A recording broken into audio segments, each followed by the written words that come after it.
मेहर खां रिपोर्ट करे रहियो आहे शाहिद महसर।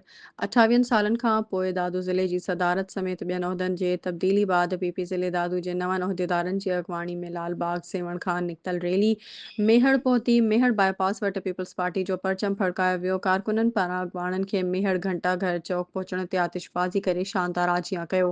पीपल्स पार्टी क़यादत पारां ज़िले दादू लाइ मुक़रर कयल उहिदेदारनि ज़िले सदर MPA पीर Mujib al Haq, general secretary MPA Fayaz Ali Butt, information secretary Mir Saddam Bulhro, Abdul Ghaffar एरी ऐं ॿियनि ख़िताब कयो। ज़िले सदर MPA पीर मुजीब अल हक ऐं general secretary MPA Fayaz Ali Butt चयो त पीपल्स पार्टी जो चेयरमैन बिलावल भुट्टो ज़रदारी अवामी फ़ैसिलो कयो आहे, जंहिं ते पार्टी चेयरमैन जो शुक्रियो अदा कयूं था। शहीद राणी बेनज़ीर भुट्टो ऐं पार्टी चेयरमैन जो नज़रियो आवाम ताईं पहुचाईंदासीं।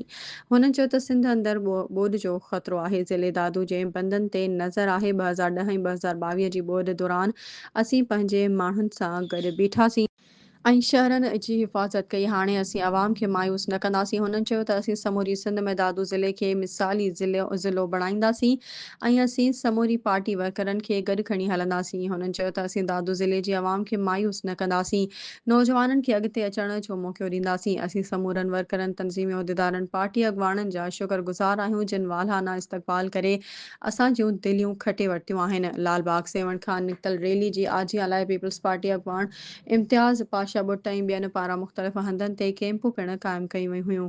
रैली में पीपल्स पार्टी अॻवान अॻूणो MNA Imran Zafar लगारी, MPA Zubair Ahmad जूनेजो, MPA Syed Saleh Shah, MPA सजीला लगारी, अॻूणे MPA कुलसूम चांडियो, वज़ीर सिंध जो सलाहकार, सपाफ सिंध जो सदर Mansoor Shahani, member municipal committee Mehar, Raza Ali Mahsar, Babar Ejaz Khan Saho, ताल के सदर महमूद महसर, ज़ुबैर भुट्ट, रईस अली बख्श खोसो ऐं ॿियनि पार्टी उहिदेदारनि ऐं वॾी तइदाद में वर्करनि ज़िले तंज़ीमुनि जे अॻवाननि शिरकत कई।